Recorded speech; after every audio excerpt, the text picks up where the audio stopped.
All right, so we are now joined by our two head coaches.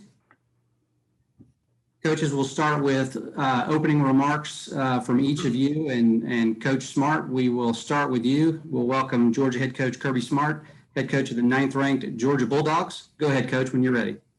Thanks, Matt. I appreciate it. Just want to say thanks again to Gary and his staff. I've known these guys so long. They've always done such a tremendous job with the Chick-fil-A Peach Bowl. I've been a part of my entire career, which we've mentioned a lot during the week, having played in it, coached in it, and been a part of it. Still disappointed that both teams don't get to enjoy the city of Atlanta because as they do as fine a job as anybody in the country of entertaining your players during this week. And that's always kind of the culmination of a season is when you bring all those players together and they get to enjoy the sights and sounds and the venues and the food all over Atlanta. So I hate that. But our guys have had a good work week. It seems like it's kind of been a different bowl. We didn't get a lot of bowl practice before Christmas. But since the break, it's been unique that you're practicing kind of at your own location the entire time. It makes it more like a road game, because your prep is all at home, and then you get ready to go to the bowl site. But got a lot of respect for Luke and the Cincinnati football team. What a tremendous job they've done there. And the more and more you watch these guys, the more and more you understand why they win. They're really sound fundamentally, do really good things on offense, defense, and special teams. And like I've said over and over, the balance across the three main phases is as good as we've played. They just don't have holes and they don't have weaknesses. And anytime you got the number of seniors they got, it speaks volumes to their ability to retain players, but also to keep those guys engaged and have them develop and become good football players in their program. So we're excited, and we know we'll have a great turnout and ready to get to Mercedes-Benz. All right, thank you, Coach. All right, we'll now welcome head coach Luke Fickell of the 8th-ranked Cincinnati Bearcats. Coach, go ahead with your opening remarks on the state of your team and getting ready to face Georgia. Well, thanks, Matt. Thanks, Gary. As Kirby says, I have never been here, so I have not had the luxury of actually being in the Chick-fil-A Peach Bowl as a player or as a coach, and been fortunate to play a lot of bowl games and coaching a lot of bowl games, but have not. So it's kind of tough to say. We're really excited about it. We loved even coming down last night, having a great dinner, and having our guys together. It's obviously different for our guys. What they know is the Birmingham Bowl and maybe the Military Bowl. Even though we were there for a little bit longer in different venues to practice and things, they definitely know that there's a difference. And I think that's what they're excited about. I said it earlier that obviously Coach Smart and them have done an unbelievable job. And I think this is the best football team that we've played since I've been at Cincinnati. And I might catch a little bit. We played Ohio State last year, but it was the second game of the season. I don't think that they were or didn't think they were where they were by the end of the year. But this is a really good football team. Again, the same thing, all three phases with incredible players and athletes. It's going to be a great challenge. But I think for us in our program, for me as a coach and our guys as players, the only way you can measure yourself and what you've grown to be and what you've done is to play against the best. And so it's a unique opportunity for us to enjoy what we've had the opportunity to make it to. So I keep trying to remind those guys to not be satisfied for where we are right now, but in a great way for us to measure us as individuals, but really to measure us as a program to see where we are, where we've come, and how we match up against some of the very best. So we're excited. Can't get here soon enough. I think everything from about noon on today will go pretty quick. The last game we played was a 8:30 game or 8:20 game. So I think our guys are, obviously excited about getting up and getting rolling on New Year's Day. All right, thanks for that, Coach. All right, we are now open to questions for the media. Again, please click to raise your hand, and we will take the questions in the order they're coming in. All right, we will lead off with Justin Williams. Go ahead. Coach, I know you've talked about, Coach Fickell, you've talked about the goal for your team being to play in and win conference championships. Obviously, you've done that this year, but you kind of referenced how this bowl game is different than maybe what you guys have played in the past couple of years. How has that impacted your approach in talking with the team leading up to this one? Well, I don't think it's changed the approach. Obviously, this year is a unique year in how you prepare for a bowl. I still think it's got the same, whether you're playing in the Birmingham Bowl or the Military Bowl, it's still, you have the same things in mind that you got to be able to do. And that's the prep and prepare. Different this year than, maybe the development of young guys that you usually get in bowl practice. But it doesn't change how we go about things. I just think it's a greater opportunity for our program and for our young men to really measure themselves and to measure where we've come as individuals and as a group against the very best. So in some ways, what you do, what you prepare for is no different, but I think your ability to kind of step back and really kind of analyze what it is that you've done and where you're headed, you get a lot greater feel playing against a team like Georgia. All right, we'll take our next question from Anthony Dasher. Hey, Coach. I just want to start by offering my condolences to for James Cook's dad, and I just want to ask him, how is James doing? Under these horrible circumstances, how has the team tried to rally around him? Well, he's not with us. It's really unfortunate. He got the news. I forget what day of the week it is now. I'm lost. But 2 days ago, he woke up to the news. His father had passed. He immediately talked to Dale, Coach McGee, and reached out. And he already had a flight, so he got a flight home, I think, with Dalvin, and he wanted to go home and be with his family. And we certainly understand that and support him. And everybody handles these kind of things differently. And James was close with his dad, and tough environment for him. I know all the running backs have reached out to him, spoke with him. I've spoke with him a couple of times. He's dealing with it the best he can, and appreciates all the support of Dog Nation and all our fan base. And heart goes out for him because the timing of this. If you remember last year in the bowl game, he got hurt early in the game against Baylor and didn't get to finish out the game. So I know that he knows he's got a lot of football ahead of him, and football is going to be there for a long time. And this is a time for him to be with his family. And we certainly understand that as coaches and appreciate that. All right, we'll take our next question from Chip Towers of the AJC. Go ahead, Chip. Yeah, can you hear me? I apologize. I've been having internet issues, so if you address this already, I guess for both coaches, but Kirby, you expressed a lot of concern at the beginning of the week about COVID and everything. I guess at this point you've about exhausted all those tested and all that. Are you guys going to lose anybody as a result of it? And Coach Fickell, you too, will you have any players out as a result of this virus? Start with Coach Smart, please. Yeah, Chip, I haven't really addressed that all year. It's not something that I'm going to start addressing now. So, that's not the importance is our health and safety of our players, and the protocols that we have in place are there to protect not only our players, but Cincinnati's players. And I respect both conferences' policies. They've got their testing policies they follow. We've got our testing policies we've followed, and we follow those to this point. And the guys that are able to play will be out there to play, and the ones that won't, unfortunately, won't be able to play. But we've kind of dealt with this all year, and we don't disclose the stuff. All right, now Coach Fickell. Same thing. I think that the misconception sometimes is obviously we all have issues with COVID, and we're all battling through the tough times, but the things that happen because of COVID as well, that really add up. And I don't know that everybody kind of understands that. It's like only thing you think about is COVID, and there are a lot of things that happen on the back end, whether it's, you've missed practices, you've had time off, guys get, aren't as healthy. And it's not just their lungs, it's not just the virus, it's the things that happen from guys being off. So we're in the same boat. I mean, we leave that to the medical staff. I think that our travel has been really good. We've been really smart, and they've done a great job here at the hotel. So hopefully as of now we won't have much of any other issues, and us as coaches can kind of maybe take a couple deep breaths and know who we got. All right, we'll take our next question from Mike Griffith. Go ahead, Mike. Yeah, good morning, Kirby. You mentioned the other day the elasticity of 2020 wearing thin, and yet when we talk with your players and your assistants, most of them were saying, yeah, we wish we could play, more games this season. Can you speak to that resiliency and what's happened for your program? It seems like the end of the year, you guys have caught some momentum. And then also the black jersey decision. I mean, was that you or was that your leadership group that decided they wanted to wear those?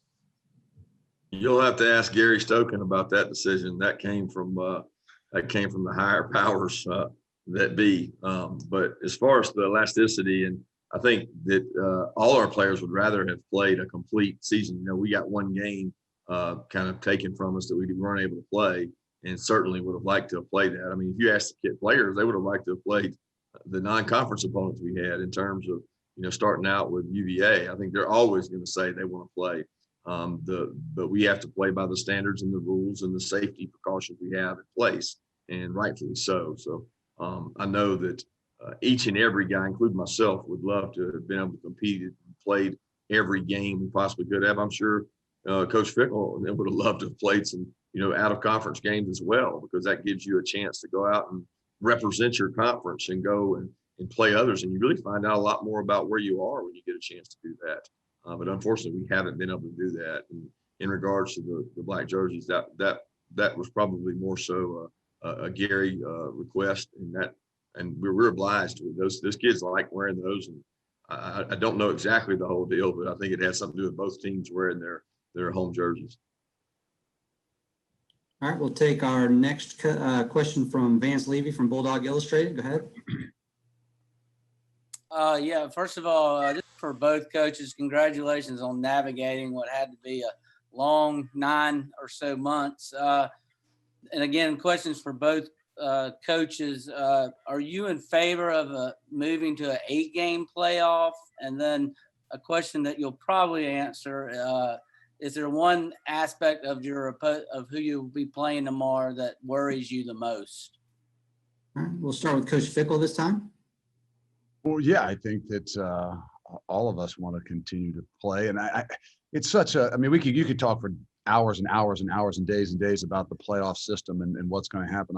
I think I heard Mac Brown or somebody told me Mac Brown said something last night that really made sense to me. And you know, when you start to have more guys that, you know, maybe don't play in the bowl games, so to speak, opt out, whatever it is, I think the way to continue to keep, you know, the stakes high and keep those guys involved might be some way somehow of you know, expanding the playoffs. I think that's a better idea than just hey, well, we need to give a team like Cincinnati an opportunity to be in the playoffs. And the only way we're going to do that is by expanding.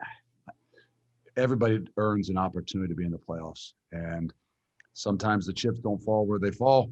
You know, you get your non-conference games canceled, and you aren't probably going to have an opportunity. So I don't think we expand just to try to include everybody, but maybe to expand because it's going to keep the kids and the players and more involved, which gives our programs a better opportunity to have the success and at least finish off the season the way you'd want to as a whole.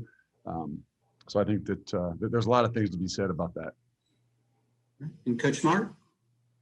Yeah, I would concur with Luke. I mean, I've always been of the opinion the decisions and the outcomes and the championships and the trophies should be decided on the field. And it's harder and harder every year to agree that it's decided on the field because there's, you know, somebody arguably that's left out. And I always go back to the year that we were in it, and, you know, Alabama sits at home and doesn't play in an SEC championship game. They're the 4th seed. You could argue that in fact may have helped them with one less game, but they won a national championship from a 4 seed, you know, and what's to say that the 5th seed, 6th seed, or 7th seed doesn't get hot, doesn't play well, doesn't have an opportunity to win. But the problem I have is where that clear line leads to what number that is. To say that it's just 8 because that's, you know, double 4, I think you're going to have major issues at 9 and 10, because if you'd done that this year, you could argue that Luke and I would be sitting here saying that we should be in. So you're going to have to pick a number. But if we're going to do it, I would be much more in favor of saying, all right, let's go to 12, you know, and have 8 teams play out. Maybe the first 4 get a bonus or a bye or something like that. But I just would rather go further than 8 if we're going to do it. I certainly think that if they did that, somebody within that back 5, 6, 7, 8 is going to win a national championship at some point, and that's giving everybody a realistic shot. I mean, at the end of the day, how are all college sports decisions made? You know, they're done on the field. They're done in a championship environment, and we're one of the few that's not done that way. So it makes it different. And I'm sure people can argue just the opposite of that as well. All right, we'll take our next question from Seth Emerson from The Athletic. Go ahead, Seth. Mainly for Kirby, the fans, when it comes to players that haven't played a lot, that get more exposure in this bowl, we'll see the game itself. Is there as much, if not more, value in these guys getting more practice reps leading up to the game? I'm not understanding your question. You're saying an example of last year, a guy that plays in the— I mean, in general, we're going to see guys playing a little bit more than they did during the season, like Zamir and Lewis maybe did in last year's bowl. But do guys in this situation get as much? Is there as much value in practice reps as there is in what we see on the field in the actual game? I don't think so, because those guys, like last year, you take Lewis and Zamir, they would have got a ton of practice reps in bowl practice last year. Okay, like we don't just practice the ones, obviously, right? We practice everybody, so they would have been with the twos, and they would have got a lot of reps, same amount of work. I mean, sometimes in bowl prep before we get ready for the game, we actually do more reps with the twos because the ones have had the body of work. They've played the most snaps. So in a traditional bowl year, we would double up on the twos and threes. They would get more work, okay? And then in the game, the ones would end up playing more. And I also think you can't value that practice experience they get over that game experience they get. So I would argue that the game experience is what's so valuable because they get tons of practice experience. What they don't get is that game experience, that the nerves of, I've got to go out there and be the guy. And obviously every team in bowl season, because of injuries, COVID, opt-outs, whatever, there's going to be some guys that play probably more at one position than they have all year. And you find out a lot about them in these bowl games when you get an opportunity to go play. All right, we'll go next to Anthony Dasher. Hey, Coach. Obviously, this is going to be another year where your offensive line is going to feature a little different look with Ben not there and Trey's injury. Can you speak yet to how that's going to look Friday afternoon? Yeah, we've practiced a lot of combinations there. Trey was out. Trey was already for the last game, so that's not something new. We feel like Van Pran's grown up a lot over this time, and he's going to be able to play some at center and get some work. He's also worked at guard. Warren played in this game last year as a guard, but he played the last game at center. And Jamari has played a lot of guard last year, and he's also played tackle. So Xavier Truss, Roderick Jones, I'm excited to see all those guys go out and play. So I completely answered your question, Anthony. All right, we'll go for the next question. We'll go back to Justin Williams. Go ahead, Justin. Coach Fickell, you're going to be excited to answer this question too. Jared Dokes and James Wiggins were a little bit banged up in the title game a couple weeks ago. Do you have any updates on their status heading into tomorrow? Well, we've got another practice today, so we usually don't make those decisions till after the practice today to see how they are. But that's kind of some of those things that I was talking about earlier about. Everybody just talks about COVID, and there's a lot of other factors that even come along with maybe some of the COVID. James Wiggins coming back from COVID and being off for 14, 15 days. That's what we saw happen with him in the last game. So we don't know. I mean, we still got some time left, and we'll go out there and practice today and see who we've got. All right, we'll take our next question from Anthony Patterson. Go ahead, Anthony. Hey, Coach Kirby and Coach Luke. My question was for both of y'all. Just with 2020, how the season's played out with the pandemic, college football, and having to adjust. What lessons will both of your teams take from this season just moving forward, whether you win or lose? And just another question, the uniforms are nice. Fans are really liking it. Can your fan bases expect a little bit more moving forward, even though it's a little early to say so? Start with Coach Smart. Yeah, the thing I would take from 2020 is mental agility. I mean, you just better be able to change. Walking on the practice field when you find out so-and-so's out, next guy's got to bump up, and he had all the reps, and the other guy's got to take them, and you literally found out at flex because it took them 27 hours to get the test results back. you better be able to adapt and change rapidly and never, ever, ever, ever, ever give up. You know what I mean? Like, don't quit on it. Just keep fighting, keep pushing through, because we're teaching our kids some valuable lessons. There's a lot of people in the world today, in America today, that have, I'm not going to say use COVID, maybe use the pandemic to maybe do less. These kids have actually done more.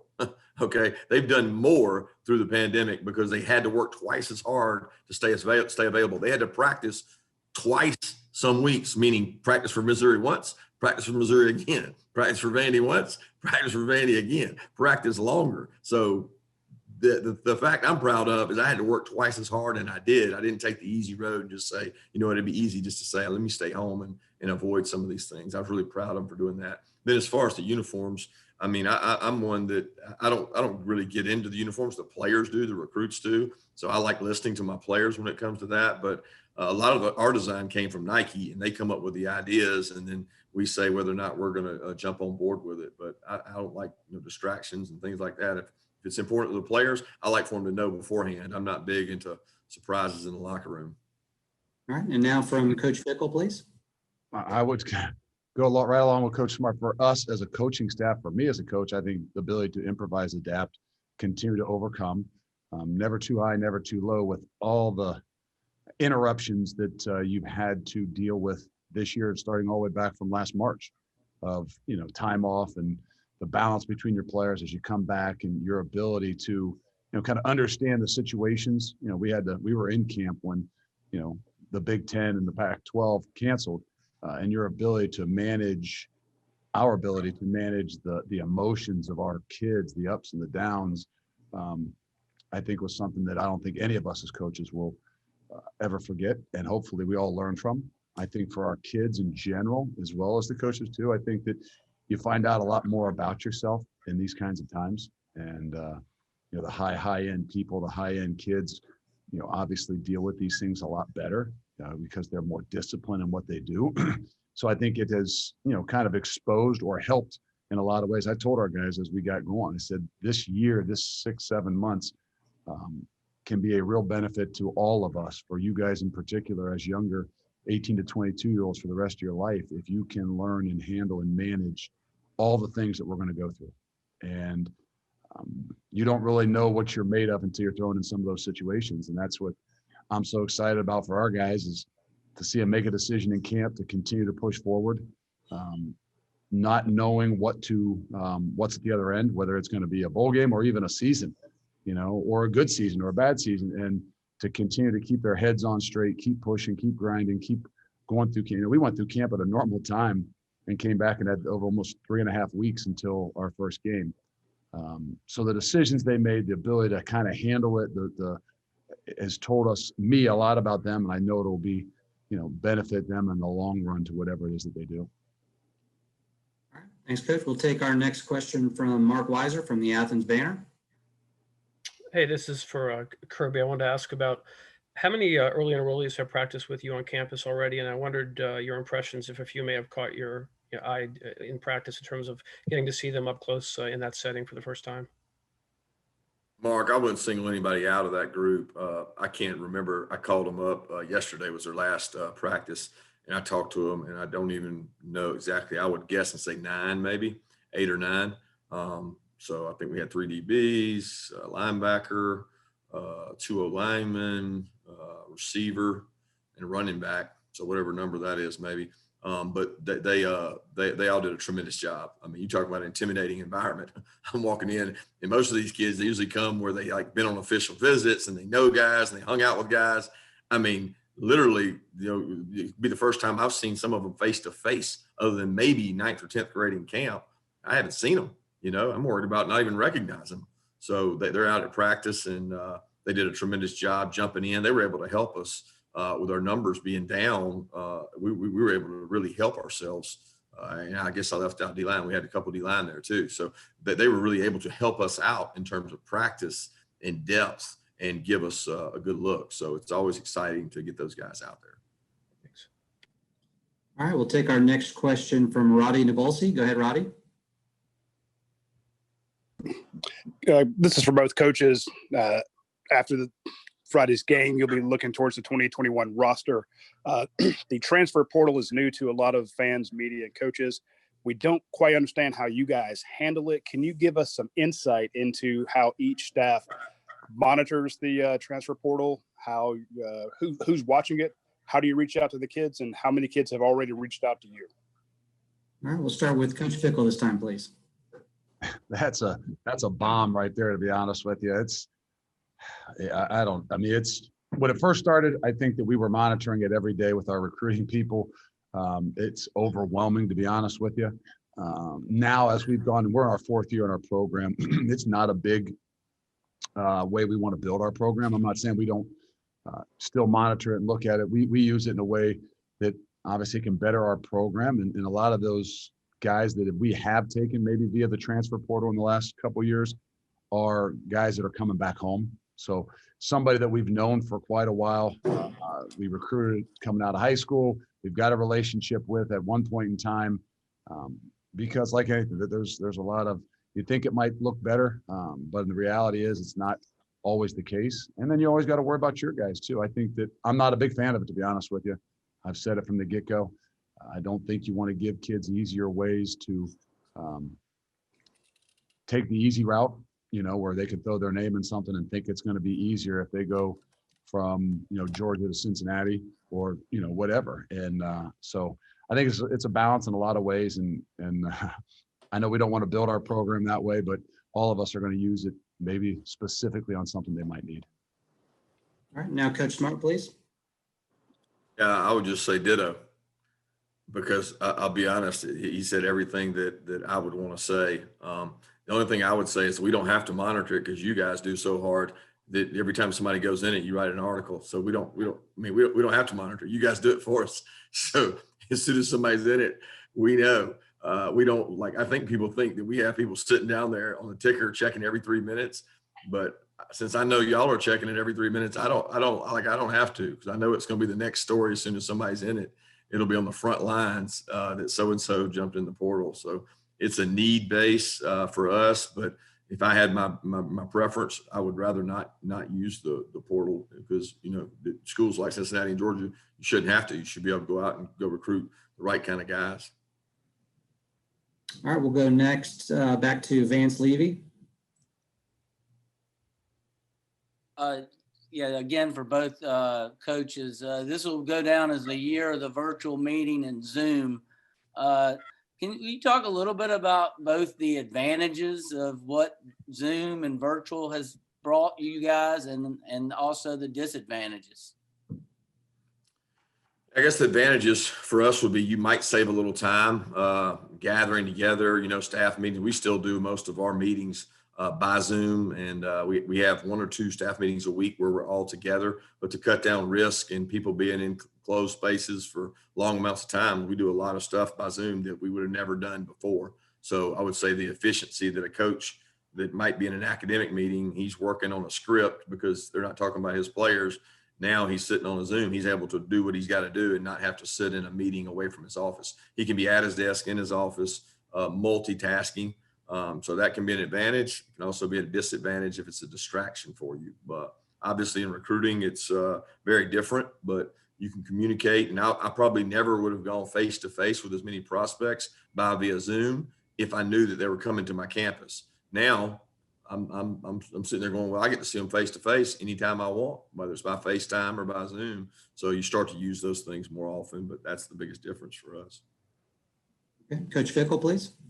I would say no benefit other than I become a little bit more tech savvy. And I don't know if that's a benefit. I got young kids at home that they can, if I need something done, they can teach me how to do it. But I don't like it. Obviously it's a means for what we have to do this year. So it's made us improvise. If anything, it's made us learn how to adapt. But we love to be face-to-face. To have a meeting where you can't look a guy in the eye and get a response is very, very difficult. And we've had to do it. We've had to manage it. But we've done a better job at finding ways to still keep us together, whether they're in big, big spaces, which isn't as good either. But have found those ways to, create other ways to communicate.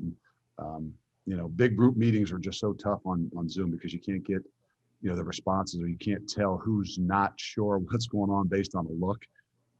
Same thing recruiting. I just, again, we have to do it, but I don't enjoy it. I don't think it's, whether it can help you with efficiency and maybe in time, to really build relationships and get to know people, I think is really, for me, it's difficult. I know the newer age kids are much more adapt to it, and heck, they find dates and things on Zoom and social media. I just, I don't think it's a good thing for us in our program, how we like to do things. All right, we'll take our next question, go back to Justin Williams from The Athletic. For Coach Fickell, kind of piggyback off the transfer question.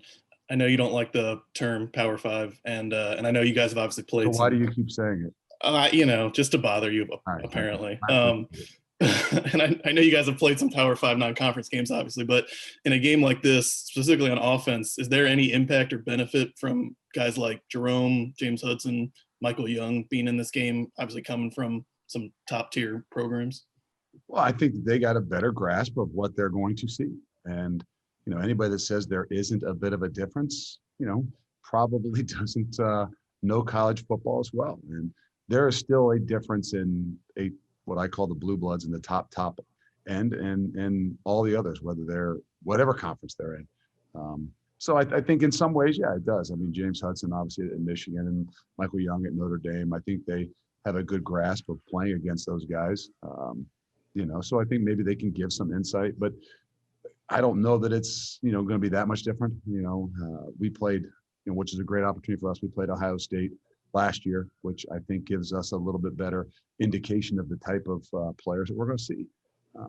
Whether it's the transfer guys or the guys within our program, it's not hard to turn on the film and have an idea of what it is that you're looking at that might be a lot different than what you've seen most of the year. But that's what you love. If you're a competitor, what more could you ask for than to be able to measure yourself against the best? And that's what you challenge them for. All right, we've got time for a few more. So if you have a question, please raise your hand and get in the queue. We'll go next to Seth Emerson. Go ahead, Seth.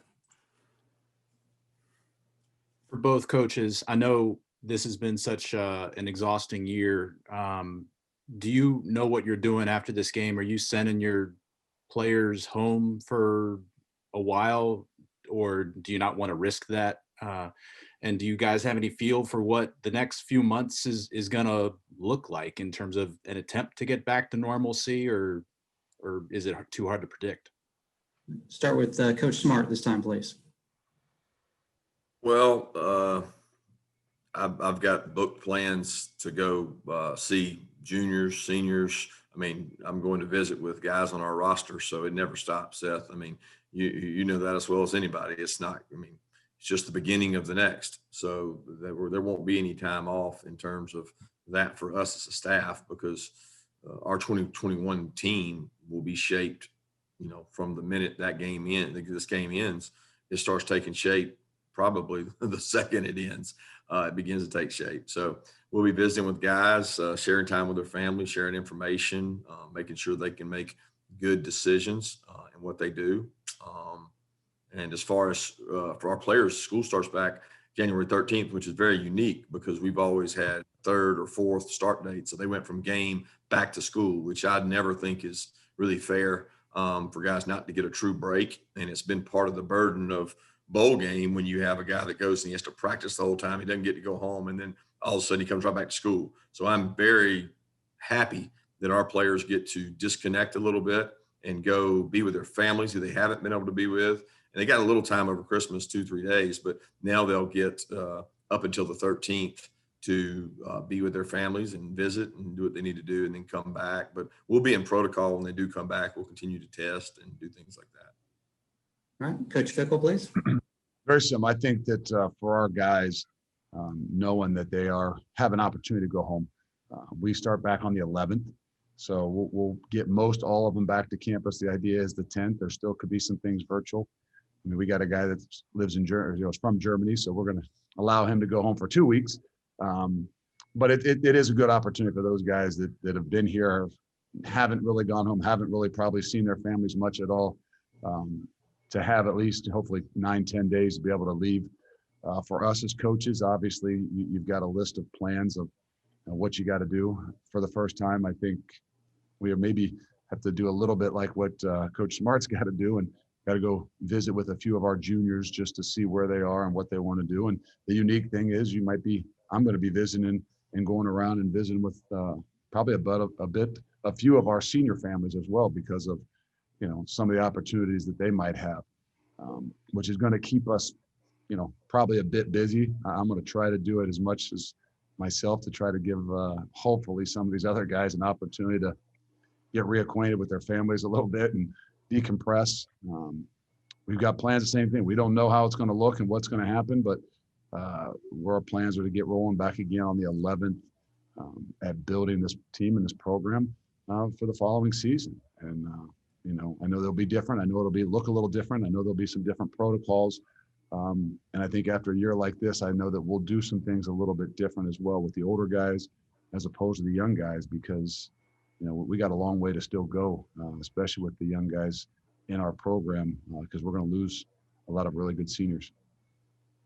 All right, we've got time for 2 more questions. We'll go next to Charles Odom, and then we'll finish up with Chad Brendel. Go ahead, Charles. I hope I'm not breaking protocol here by asking to sneak in a question to Gary, but since Kirby said that you had input on the jerseys, I am guessing that had to do with TV. But can you comment on how that worked out? Kirby is too kind to me and giving me way too much credit. I know the Georgia Bulldogs had the opportunity to wear the uniforms they wanted. I've always professed to coaches and ADs in our kickoff games and bowl games, I just think the field looks great when you got both teams wearing colored uniforms. Looks great on TV, looks great on the field, but at the end of the day, both Coach Fickell and Coach Smart made their decisions on their uniforms. I guess I should say it was brought to me in a light that it was encouraged to be colored, and I'm assuming that we both couldn't be in red, so therefore somebody couldn't be in red. So that's the way it was presented to me. It wasn't a narrative where we died to wear black. It was more we had to wear one of our 2 dark colors, and that only gave us 2 options. And I'm a lot we have the best Kirby. Looking field on. I'm a lot like Kirby too. I find out when they do the reveal. TV. All right, go ahead, Coach Fickell. I'm just like Kirby. I find out what we're wearing usually on Thursday of a normal game Saturday when our social people send out the reveal, because we have a little small group of guys, 3 or 4 seniors and the strength coach that kind of decide on what we're wearing, and they give me the update on it, because I'm similar. I don't want some surprise, but our kids love and enjoy mixing some things up, and we have an opportunity because we have some combinations to be able to do it. And it was presented to me the same way probably was to Kirby. All right, we'll take our final question from Chad Brendel from the Bearcat Journal. Go ahead, Chad. Coach, you've mentioned the Ohio State game a couple times. How do you use that with these guys to say, maybe it didn't happen the way we wanted it to that day in Columbus, but this is just as good a team, and it allows us a chance to prove ourselves again on that type of stage? It's always a measuring stick. And I think this year, obviously being unique and the bowl game being unique, it's not as much of a bowl game experience, and unfortunate for our guys. So the experience is, hey, if you're a competitor, you get an incredible experience. If you were really excited about, we're missing out on some things that we could have done here in Atlanta and seen, which I feel bad for those guys, but the ultimately, if you are a competitor, you get an incredible experience of playing against the very best. And we had an opportunity last year to measure ourselves against some of the very best, and didn't do as well. So hopefully we learned as coaches and as players, there's some things you got to do a lot better when you're playing against the best. And all those experiences give us an opportunity, hopefully, to grow. And we'll find out if we did. All right, that'll wrap it up. Coaches, we thank you very much for your time. We appreciate it. Well done today.